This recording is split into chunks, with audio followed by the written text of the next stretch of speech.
থেকে শূন্যে তুলে, আর রূপা ছটফট করতে করতে মারা যায়।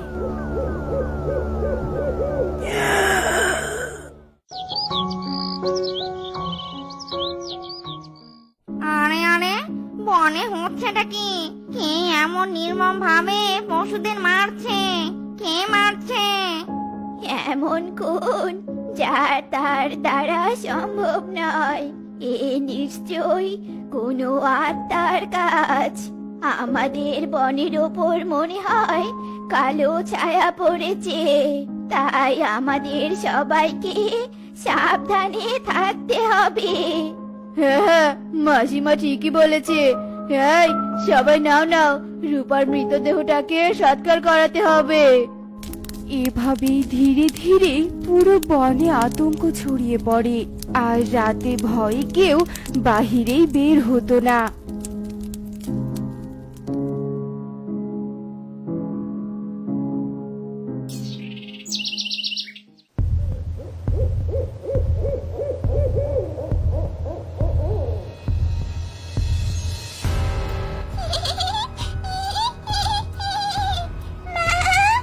এখন সময় এসেছে আমাদের মৃত্যুর প্রতিশোধ নেওয়ার। তুমি যাও আর ওই শয়তানদের এক এক করে ধরে নিয়ে এসো। ঠিক বলেছিস রে মা তুই, আমি এক্ষুনি যাচ্ছি। এই বলেই শেফার আত্মা ডাল থেকে নিচে নেমে একটা বিড়ালে পরিণত হয়, আর ঠিক বল্টুর ঘরের জানালার সামনে চলে আসে, আর জানালা টপকে বল্টুর ঘরের ভেতরে প্রবেশ করে। কিন্তু তখন বল্টু গভীর ঘুমে তলিয়েছিল। ঘুমিয়ে নে, জীবনের শেষ ঘুম ঘুমিয়ে নে, এরপর আর জাগতে পারবি না। হা হা হা। শেফার আত্মার হাসি শুনে বল্টুর ঘুম ভেঙে যায়। কে তুমি? আর এইভাবে আমার ঘরে কি করছো তুমি? তোমার সাহস কি করে হলো আমার ঘরে প্রবেশ করার? আমাকে নিজের হাতে মেরে আমাকে চিনতে পারিস না?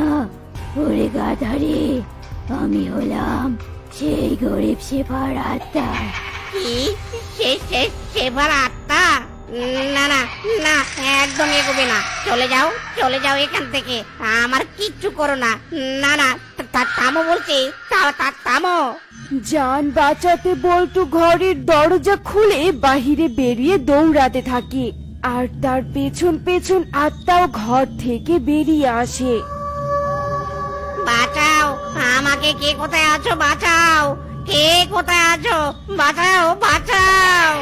আত্মাটা একটা ভয়ঙ্কর আওয়াজ করে তার জিভ লম্বা করে বল্টুর গলা পেঁচিয়ে ধরে, আর বল্টুকে টেনে নিয়ে যেতে থাকে। এই সব দৃশ্য ফিজকে একটা গাছের আড়াল থেকে দেখে। ওরে বাপ রে বাপ, এটা কি ছিল রে? দেখি তো এই আত্মাটা বল্টুকে কোথায় নিয়ে যায়।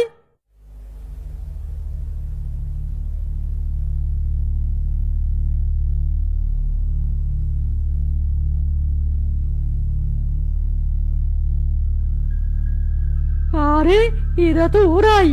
তার মানে না না, এ হতে পারে না। এখনই মোড়ল মশাইকে গিয়ে সব বলতে হবে। আরামজাদা, এত রাতে আমার ঘুম নষ্ট করলি কেন? কি বলতে চাস তাড়াতাড়ি বল। হুজুর, ও এসে পড়েছে, ও এসেছে আমাদের মারবে। এই, ওটাকে খুলে বল আমাকে। ফিজকে বল্টুর সাথে ঘটে যাওয়া সব কথা বাঘকে খুলে বলে। সব শুনে বাঘ বলে, তুই পাগল হয়েছিস রে ফিসকে? আত্মা বলতে কিচ্ছু নেই, আমি ওসব বিশ্বাস করি না। হুজুর, আমি নিজের চোখে দেখেছি। আমি আর তোর কোনো কথাই শুনতে চাই না, চলে যা তুই। আর হ্যাঁ, এইসব কথা বনের কাউকে বলবি না কিন্তু।